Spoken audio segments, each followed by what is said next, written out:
Sir,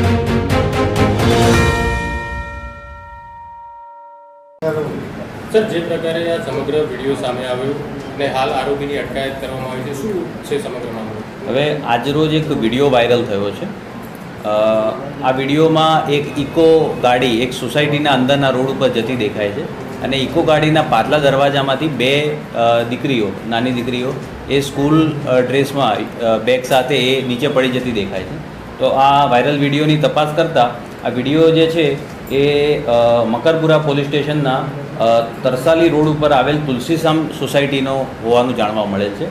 અને આ video 19/6/2024 2 દિવસ પહેલાંનો આ વિડીયો છે. બપોરે 11:47 આ વિડીયો છે. આ જે ઇકો ગાડી છે એનો નંબર છે GJ6PF 4237 4237 GJ6PF આ નંબરની ગાડી છે.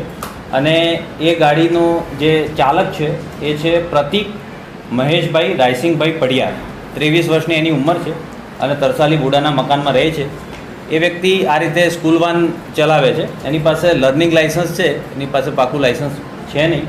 અને ગાડીનો માલિક જે છે એ જોશી જિગ્નેશ કુમાર હરિપ્રસાદ મુનિયાશંકર અને એ પણ સોમા તળાવ 4 રસ્તા વડોદરાના રહેવાસી છે.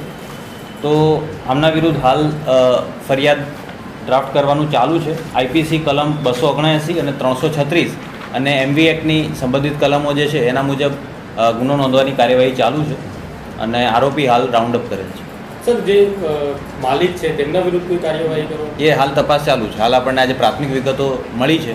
ફરિયાદ દાખલ થઈ જાય પછી એના માલિકને પણ આપણે, જે આરોપી છે તેની પાસે લર્નિંગ લાયસન્સ છે, તો તેના વિરુદ્ધ શું કડક કાર્યવાહી કરવામાં આવશે જેનાથી અન્ય કોઈ ઇસમો આ પ્રકાર? હાલ આપણે જે આરોપીને રાઉન્ડ અપ કરેલ છે એને એવું જણાવે છે કે લર્નિંગ લાયસન્સ છે આપણી પાસે. હવે એની પાસે પાકું લાયસન્સ છે કે નહીં વેરીફાઈ કરીને જો લાયસન્સ નહીં હોય તો લર્નિંગ લાયસન્સ રદ કરવાની કાર્યવાહી કરીશું. આરટીઓ છે એને એવું કીધું છે કે હું ડ્રાઈવર તરીકે નોકરી કરું છું. હું માલિકને જાણ કરી હતી કે આનું લોક બગડેલું હતું, તો આમાં એને લોક ઠીક ના કરાવ્યું, તો એ માલિક પણ ગુનેગાર નથી? હા, આ બધું તપાસનો વિષય છે.